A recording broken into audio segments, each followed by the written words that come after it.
So, Curtis, another fight back at the Apex. You starting to get bored of this venue, or are we okay with it? I'm all right with it. It's not a big deal. Yeah. With this fight, right, it's kind of a weird one where you kind of know exactly what you're going to get. A guy who's going to stand there and try and hit you really, really hard. Does that make it easier to train for because you know what style you're dealing with, or harder to train for because you can't really replicate that in sparring? A little bit of both, because it's hard to replicate the intensity that I'm sure Sergei's going to be bringing, but also a little easier because you're not worrying about a whole bunch of other him using a bunch of other different offensive attacks. Yeah. It does make it a little easier. Yeah. I'm sure when you were preparing for this fight, the one that everyone's going to point to is the Overeem fight, right? When he first got to the UFC, kind of got out-grappled in that. Is that it? Do you look at that and go, well, if Overeem can do that, and I know I can do to Overeem, then I know what I can do to this guy? I mean, that's not like, I don't believe in MMA math, because that'll get you screwed up. But I look at that film. I was actually there that night because I fought Francis that night, so I watched it. And yeah, that does give me confidence that if Alistair can take him down and hold him down, I'm confident I can also. Yeah. It's been a while since this topic has come up, but I only asked because of his explosive aggression. Is the smaller cage something you'd rather not be dealing with, or does it not even come into your mind? The smaller cage, it does allow for a lot more engagement, but if I'm using my footwork the way I know I can and using my high-lows, I don't believe it's going to be an issue. Do you think his recent success is coming because he's fighting stylistically guys who will stand in front of him and just be there to be hit, if you know what I mean? A little bit. I think, his past opponents, they've been pretty much stationary, and I'm the opposite. I don't like to be stationary. I like to always be moving, presenting multiple targets, and I think, his past opponents did the exact opposite and played into the brawling game he wants. Once again, I feel like every time you're right there, something happens in the heavyweight division where someone else comes in and then a fight gets, and you're just sort of pushed back and told to fight again. It looks like John and Stipe will probably happen in November now, which is a while away. And then John seems to sort of be saying, well, if I win that, I'm gone. Does it kind of annoy you that you're like, well, I don't know what I'm working towards yet? No. I know what I'm working towards. I win, I'll wait. I'll wait for a title shot. I don't care who it is. If it's John, if it's Stipe, if they bring in Brock Lesnar, I'll wait. It's funny, right? For years, John's always, they're always looking for the next guy who's going to challenge John, and Cyril was this big, fast mover that might give him fits, and then he came in and did what he did to Cyril. But now I feel like in that conversation, your name's the one that's coming up, oh, well, he hasn't fought, a younger, more explosive wrestler. Do you believe you have the style to give John the problem? Yes, I do. I mean, the wrestling I present, it's a problem. And if you don't think so, then you don't really understand MMA. The ability for me to take the fight from on the feet to the ground when I want to puts more mental pressure on my opponents. They have to think about it. Even if I don't actually shoot, it's an option, and it's something for you to think about. And I use that, and I think I can use that against John. What's your relationship like with him, if you even have one? I don't really have one. I mean, last year I was asked about a potential matchup between him and Stipe, and it was a smaller interview, and I gave my answer. I was like, I picked Stipe because he's shown me he's had multiple 5-round heavyweight fights, and I haven't seen that of John.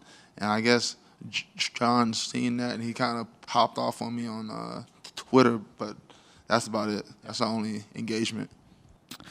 Last one for me. I know this isn't necessarily something that you particularly care about a lot, but right, if he beats Stipe and then you and him apparently he has a little bit of a weird animosity towards you, that fight would be massive. And then for you to have this opportunity to be the one to beat John Jones, is it a bit frustrating that he might potentially not do that and just retire?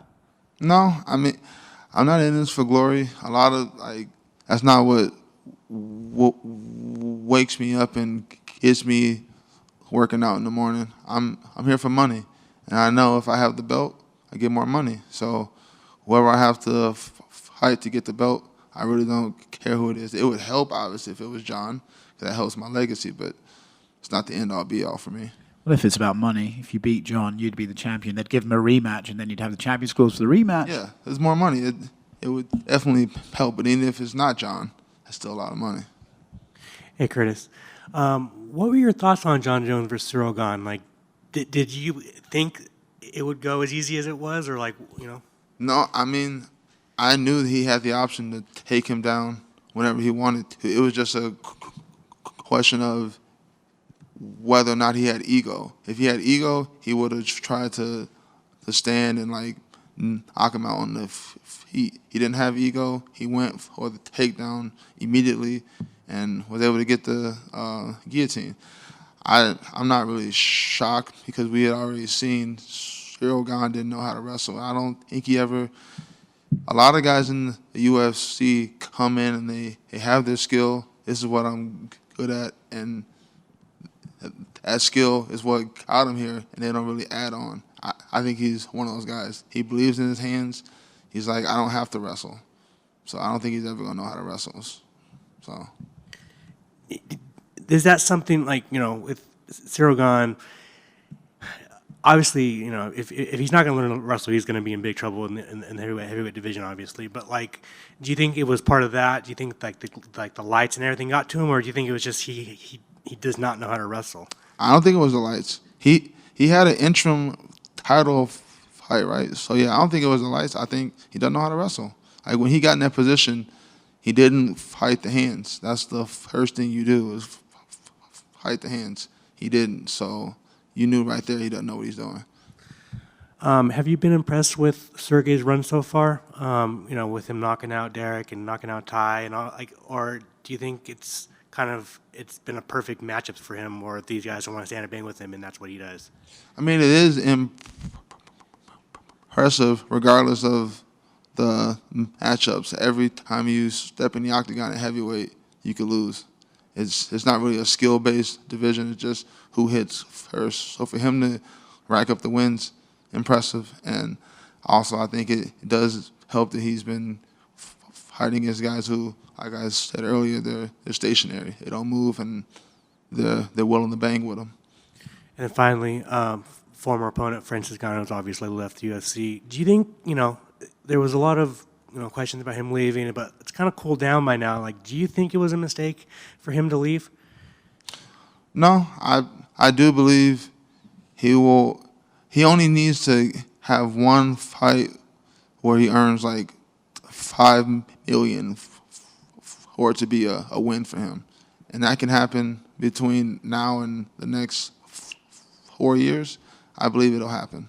So I don't think it was a mistake. Awesome. Thanks, man. Curtis, thanks for taking the time. You're back here in Vegas, you know, similar surroundings. How was your training camp? Did you get to use the PI? Did you have any new sparring partners to replicate your opponent?